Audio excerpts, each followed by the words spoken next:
Hi. Hello. Howdy. So, has there ever been like a scene or something that has made you guys crack horribly, and you've had like a real hard time recording it because it was just funny enough that you? Oh, that happens all the time. Yeah. All the time. Any specific ones? Not in Transformers. Well, overall. No, not so much in Transformers. Stuff in Big City Greens makes me crack up. I've completely lost it in Planet Sheen records. But everybody else was too, so it was fun. Especially when Tom Lennon would start doing Pinter. Oh, God, we would just die. I had one in Transformers. I don't remember which episode it was. It was my favorite episode. It might be some of yours. It's when Prowl did the whole disguise. Yes, anybody remember that? Yeah. I can't stop watching it today and still laugh. Because up until that point, Prowl was kind of a militant, my rules, that's it. Follow my rules, you have to do it. This guy was out of control. I had to keep him calm.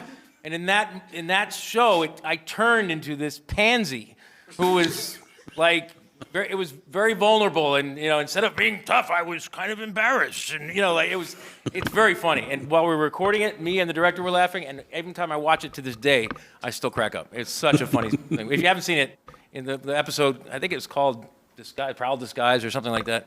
17 or something. I don't know, but watch it. It's worth it. Now, you know the name of the company that originally did the Transformers toys, right? Hasbro, correct.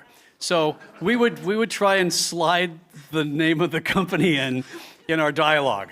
So, well, let's go over there and see what he has. And I'd say, can I add a bro? Because Sideburn is kind of that cool, Let's go there and see what he has, bro. And I think that's still in the mix to this day, and we were laughing about all that kind of stuff. But we used to do radio comedy at a syndicated radio comedy thing, and there was a guy who, rest his soul, Gil Christner, was so funny. He created this character called Melvis Priestley, the world's worst Elvis impersonator, and I've always loved doing Elvis. So he'd call him up and he'd say, "Hey, Melvis, what's going on?" "Well, it's time for our kids to go back to school, and I got one thing to say, kids. Go back to school." And for some reason that day, that just made me laugh so much. And we lost a lot of time because I just could not focus on it because it was just a funny line. But yeah, that happens. But We try to act professionally as we can. But we're human too. Thank you. Hi.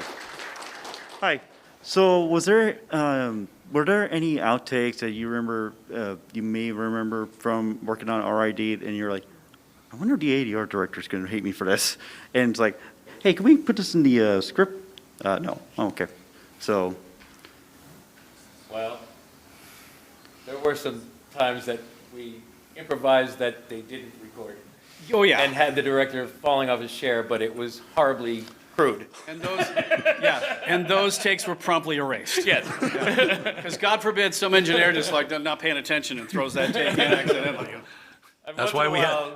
Because you become friends. You're recording together and you're having fun with it. Listen, at the end of the day, it's work, but it's an amazing job.